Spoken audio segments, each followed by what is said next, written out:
Okay, I'm gonna show you a couple of techniques that a Cardshark might use to win at a game. The first one involves getting hold of a good poker hand, such as a 4 of a kind, like these 4 sixes, and then secretly controlling them to his advantage. I'll show you what I mean.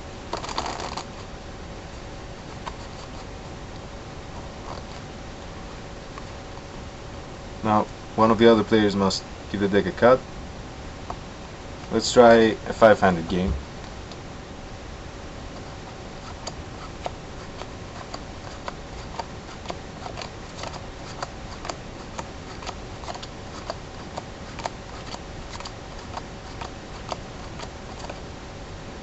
Now, the idea is to keep that good hand to himself. The second technique is a bit more difficult than the first because it involves getting hold of 2 different poker hands. Of course, to do that, the Cardshark must at some point be able to take a peek at as many cards as he can, maybe the whole deck, in order to locate the 2 hands. Let's see what happens after he has located the hands.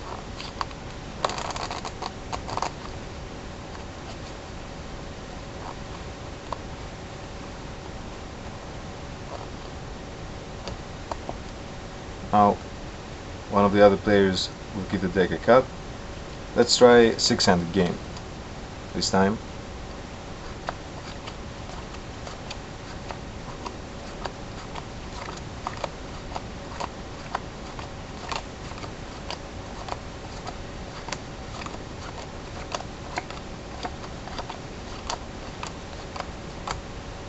Now, the idea, as you might have guessed, this time is to deal one of the 2 hands to one of the other players and keep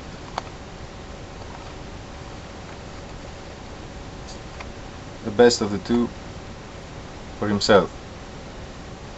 Now, the reason for this is rather obvious. You see, if none of the other players has a good hand to bet on, the Cardshark will not get any money. But anyway, let me show you what I do as a magician every time I want to win at a game. Before I sit at the card table, I always bring with me my 5 magic cards, which are, as you can see, 5 blanks. Now, they have their backs printed, but they have nothing printed on their faces.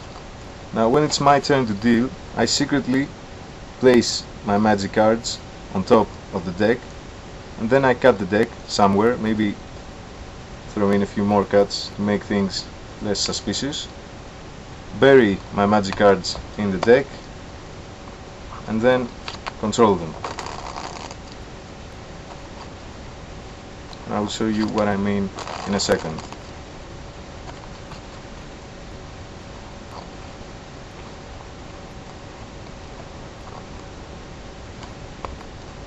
Now, one of the other players will give the deck a cut, and let's try a 4-handed game this time.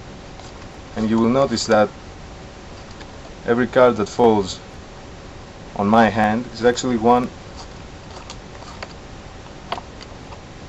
of my magic cards. So we've got 3, 4, and the last one. And I know that you will be wondering what I'm going to do with 5 blank cards in my hand when the round is over. But first, let me remind you the fact that it's very important for at least one of the other players to have a good hand.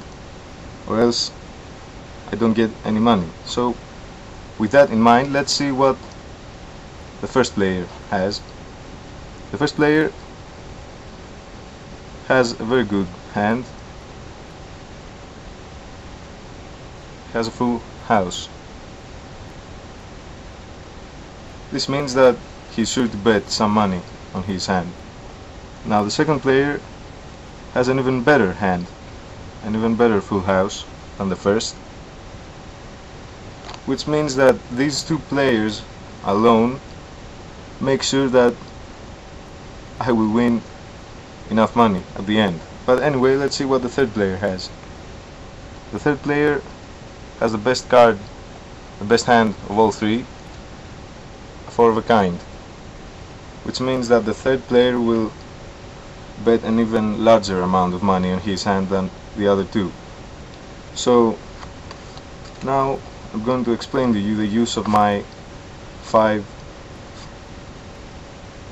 blank cards. You see, now that I know what cards the other players have, I can make something appear on each of my magic blank cards just by giving them a little rub. And this something makes sure that I have the best hand on the table. Now I know what you might be thinking. You might be saying to yourselves, okay, that's not magic. Blank cards are bound to be somewhere in the deck, but that's not the case, because my blank cards really did turn into my royal flush.